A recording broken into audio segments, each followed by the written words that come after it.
हमारी सांप से डरने की केवल एक ही वजह है, वह है सांप का जहर। अगर जहर ना हो तो सांप रेंगती रस्सी से ज्यादा कुछ नहीं है। ये जहर ही इन्हें खतरनाक बनाता है। दुनिया के कुछ सांप तो इतने ज्यादा जहरीले होते हैं कि अगर ये एक बार आपको चूम ले तो इतना भी वक्त नहीं मिलता कि आप अगली सांस भी ले सके। मगर सवाल ये उठता है कि आखिर ये जहर हमारे शरीर में जाकर ऐसा क्या तहलका मचाता है कि हमारी दुनिया से छुट्टी ही हो जाती है। अगर आप नहीं जानते तो चिंता की कोई बात नहीं है। ये खास वीडियो बनाया ही इसीलिए गया है ताकि आप और हम मिलकर ये समझ सके कि जब सांप का जहर इंसान के खून में मिलता है तो क्या होता है। जहर दरअसल सांप के सलाइवा से इन्वॉल्व हुआ है। इसका मेन काम शिकार को पकड़ना और उसे बचाना है। दुनिया के सारे सांपों का जहर अपने अपने स्पीशीज के मुताबिक अलग अलग होता है। जहर का प्रकार इस बात पर डिपेंड करता है कि सांप खाते क्या है, वह कौन से जीवों का शिकार करते हैं। ऐसे में इससे पहले कि हम ये समझे कि सांप का जहर इंसानों के खून पर क्या असर करता है, हमें ये समझने की जरूरत है कि सांप आखिर जहर उगलता कैसे है। बरसों पहले सांप अपने जबड़े के पिछले हिस्से के दांतों से जहर उगलते थे।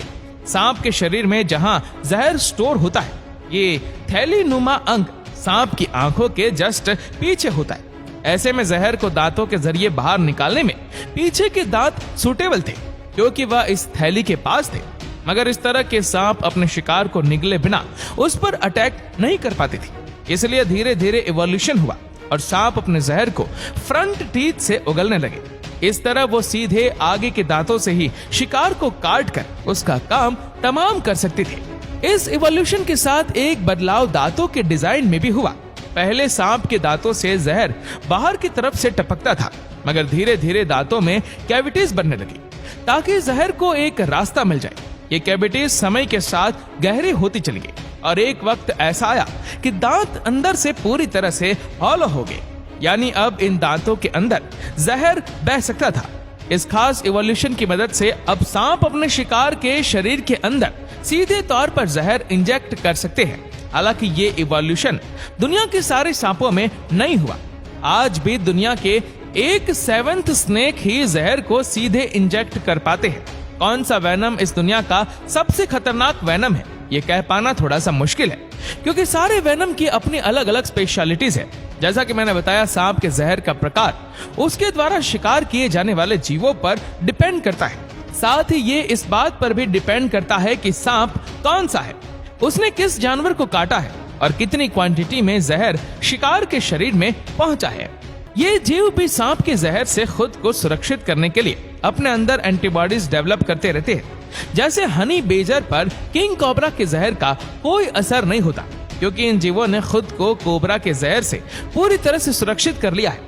अपने शिकारी जीवों की इस प्रतिरोधक क्षमता के विकास की वजह से सांप भी अपने जहर में बदलाव करते रहते हैं और समय के साथ और भी ज्यादा घातक होते जाते हैं। हमारे लिए सांपों का जहर बहुत ही खतरनाक है क्योंकि मैमल्स बहुत हद तक सांपों के इरोजेंट से मिलते जुलते हैं।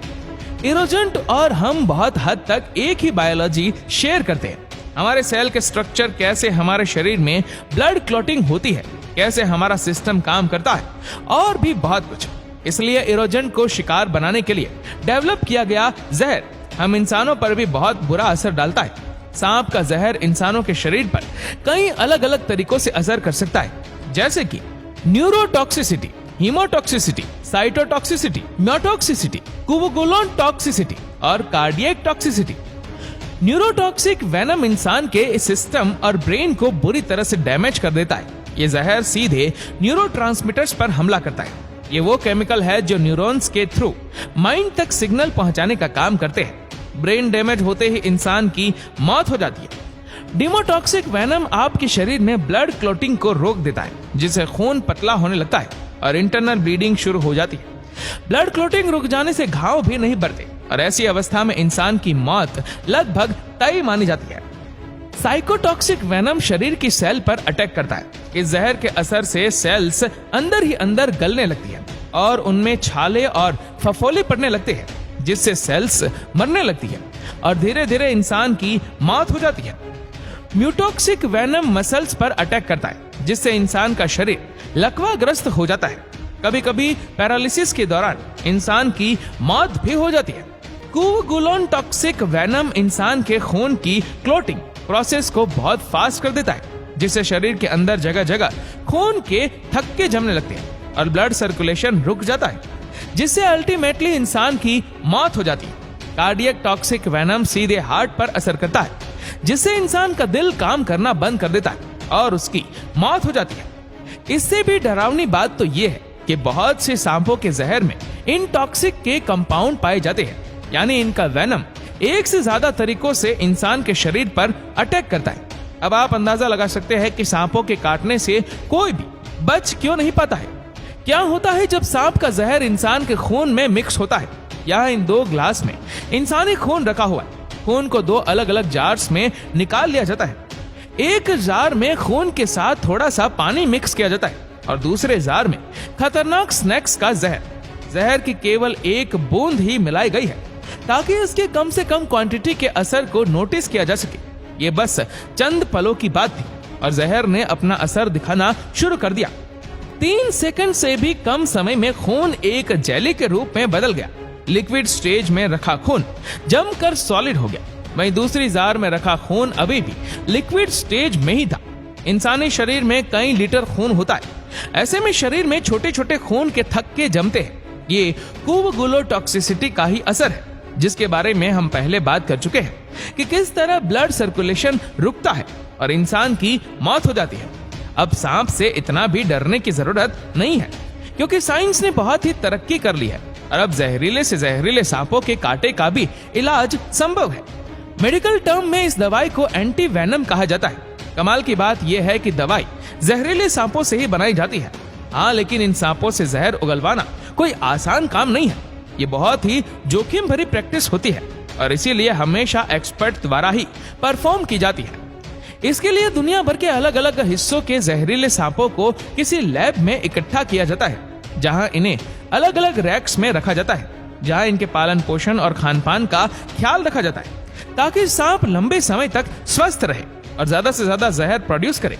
सांप से जहर निकालने के लिए पहले उसके मुंह को एक ग्लास के पीकर पर दबाया जाता है। सांप के जबड़े के अगले हिस्से पर जैसे ही प्रेशर पड़ता है, वो अपने आगे के दांतों से जहर उगलने लगता है।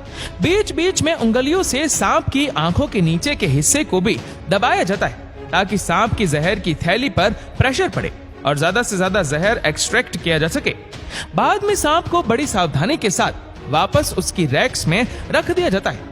इस तरह एंटी वेनम बनाने के लिए वेनम तैयार है। हालांकि एंटी वेनम बनाना कोई आसान काम नहीं है।